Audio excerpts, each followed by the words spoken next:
Assalamualaikum warahmatullahi wabarakatuh. Perkenalkan, nama saya Putri Lestari Hermawanti dengan NIM 200210006 dari Prodi Hubungan Masyarakat Universitas Muhammadiyah Cirebon. Di sini saya akan membahas tentang upah dan jaminan sosial. Struktur upah terdiri dari 7 struktur. Yang pertama yaitu upah satuan waktu dan upah satuan produk. Upah dapat ditentukan menurut satuan waktu atau menurut satuan produk yang dihasilkan. Upah menurut satuan waktu dapat ditentukan dalam bentuk upah per jam, upah per hari, upah per minggu, upah per bulan, atau upah per tahun. Upah satuan produk adalah imbalan yang diberikan kepada pekerja untuk setiap jumlah tertentu produk yang dihasilkan. Imbalan dapat dalam bentuk produk yang dihasilkan dan dalam bentuk uang.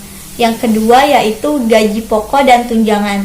Gaji pokok adalah gaji dasar yang ditetapkan untuk melaksanakan satu jabatan atau pekerjaan tertentu pada golongan pangkat dan waktu tertentu. Sesuai dengan perubahan teknologi dan kondisi perusahaan, kondisi dan persyaratan jabatan dapat berubah. Begitupun dengan struktur gaji pokok yang ditinjau dan disempurnakan setiap satu periode tertentu, misalnya 5 sampai dengan 10 tahun. Di samping itu, penyesuaian setiap tahun dapat dilakukan dalam berbagai pemberian kompensasi. Misalnya, dengan memberikan tunjangan sebagai kompensasi atau laju inflasi, sesuai dengan kondisi perusahaan masing-masing dan hubungan antara pengusaha dan pekerja. Pengusaha memberikan beberapa jenis tunjangan dan fasilitas, di antaranya yaitu tunjangan kemahalan diberikan untuk kompensasi laju inflasi dan atau tingkat biaya hidup yang relatif tinggi di berbagai daerah tertentu. Tunjangan jabatan baik tunjangan struktural maupun tunjangan jabatan fungsional, tunjangan transport, tunjangan perumahan, dan lain sebagainya. Yang ketiga yaitu jenjang jabatan. Jabatan adalah kelompok pekerjaan atau tugas-tugas dalam unit organisasi dalam melaksanakan memerlukan syarat-syarat tertentu yang sama. Semakin kompleks pekerjaan atau jabatan, maka semakin tinggi syarat jabatan dan semakin tinggi kompensasi kerja atau kualifikasi pekerja yang menjadi pelaksanaannya. Dengan demikian, jenjang jabatan dapat disusun dari yang terendah hingga yang tertinggi berdasarkan kompensasi kerja atau kualifikasi yang harus dimiliki pejabat yang bersangkutan. Jenjang jabatan dapat disusun berdasarkan bobot syarat jabatan dari yang paling sederhana hingga yang paling tertinggi. Yang keempat yaitu jenjang kepangkatan. Jenjang kepangkatan menggambarkan kompetensi kerja atau kualifikasi yang dimiliki seseorang untuk mengisi jabatan yang sesuai. Semakin tinggi pangkat seseorang, maka semakin tinggi jabatan yang dijalankannya. Oleh karena itu, jenjang kepangkatan disesuaikan dengan jenjang jabatan, di mana jenjang kepangkatan di suatu organisasi atau perusahaan tergantung pada kondisi masing-masing. Di perusahaan besar, rentang jenjang jabatan dan kepangkatan boleh panjang, tetapi di perusahaan kecil atau perusahaan sederhana, rentang jenjang jabatan dan kepangkatan cukup pendek. Yang kelima yaitu penyusunan skala upah. Pengusaha menyusun struktur dan skala upah dengan memperhatikan jabatan kompensasi kerja, kemampuan dan produktivitas perusahaan. Jenjang kepangkatan harus setara dengan jenjang jabatan di setiap perusahaan. Begitupun dengan struktur dan skala upah harus mengacu pada jenjang jabatan dan jenjang kepangkatan tersebut. Yang keenam yaitu tunjangan dan jaminan sosial. Tunjangan adalah suplemen terhadap upah atau gaji pokok dalam 3 fungsi, yaitu berkaitan dengan pelaksanaan tugas dalam rangka fungsi sosial dan sebagai intensif. Di samping pemberian tunjangan, perusahaan mempunyai program jaminan sosial baik yang bersifat wajib maupun yang bersifat sukarela atau berdasarkan kesepakatan pekerja dan pengusaha. Program jaminan yang bersifat wajib misalnya adalah jaminan sosial tenaga kerja atau Jamsospek dan program pensiun. Sedangkan yang bersifat tidak wajib misalnya penyediaan fasilitas kesehatan, program kesejahteraan keluarga, bonus, uang cuti, dan lain sebagainya. Sesuai dengan Undang-Undang Nomor 3 Tanggal 17 Februari 1992, program Jam Sostek adalah program yang wajib mencakup kecelakaan kerja, kematian, hari tua, dan pemeliharaan kesehatan.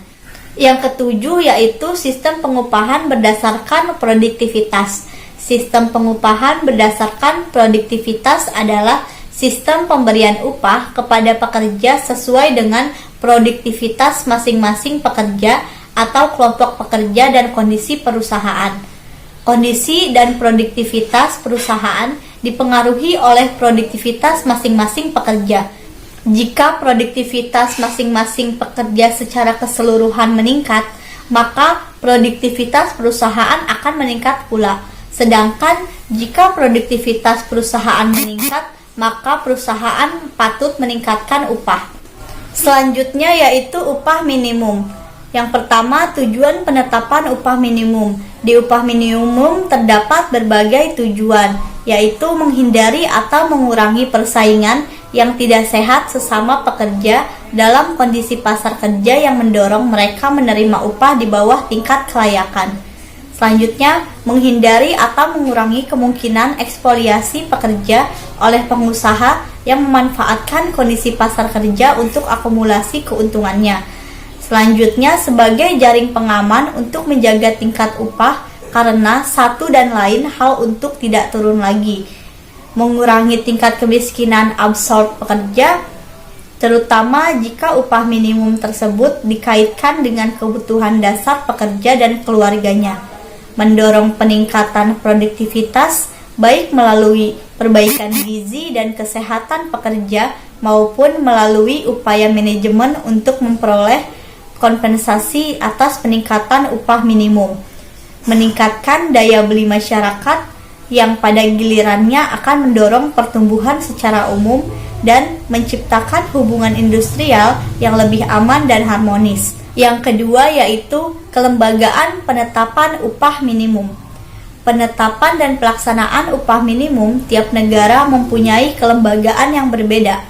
Di Indonesia, ketentuan upah minimum dimulai sejak tahun 1956 berdasarkan keputusan Presiden Nomor 58 Tahun 1969, dibentuk Dewan Penelitian Pengupahan Nasional atau DPPN dengan anggota mewakili Departemen Ketenagakerjaan, Departemen Keuangan, Departemen Perindustrian, Departemen Perdagangan, Departemen Pertanian, Departemen Perhubungan, Departemen Pertambangan, Departemen Dalam Negeri, Departemen Pekerjaan Umum, Bank Sentral, Banpesnas, Universitas, Serikat Pekerja, dan organisasi pekerja.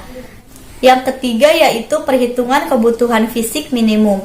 Dewan Pengupahan Provinsi atau DPP, Dewan Pengupahan Kabupaten atau Kota atau DPK, dan Dinas Ketenagakerjaan setiap 3 bulan melakukan survei pasar menghitung kebutuhan fisik minimum per bulan bagi pekerja lajang atau PL, suami dan istri atau KO, keluarga dengan seorang anak 1 atau K1, keluarga dengan 2 anak atau K2, dan keluarga dengan 3 anak atau K3. Komponen kebutuhan fisik minimum tersebut disusun pada tahun 1956, digolongkan dalam 5 kelompok kebutuhan, yaitu kelompok makanan dan minuman, kelompok bahan bakar dan penerangan, kelompok perumahan dan peralatan, kelompok pakaian, kelompok lain-lain. Nah, dalam kelompok lain-lain itu mencakup transportasi, rekreasi, obat-obatan, pendidikan dan bacaan, pangkas rambut, alat mandi, dan lain-lain. Yang keempat, penerapan upah minimum. Upah minimum ditetapkan dengan mempertimbangkan kebutuhan hidup layak atau KHL, indeks harga konsumen atau IHK, produktivitas dan kemampuan perusahaan, upah pada umumnya, kondisi pasar kerja, dan tingkat perkembangan perekonomian. Selanjutnya, di sini ada perlindungan upah.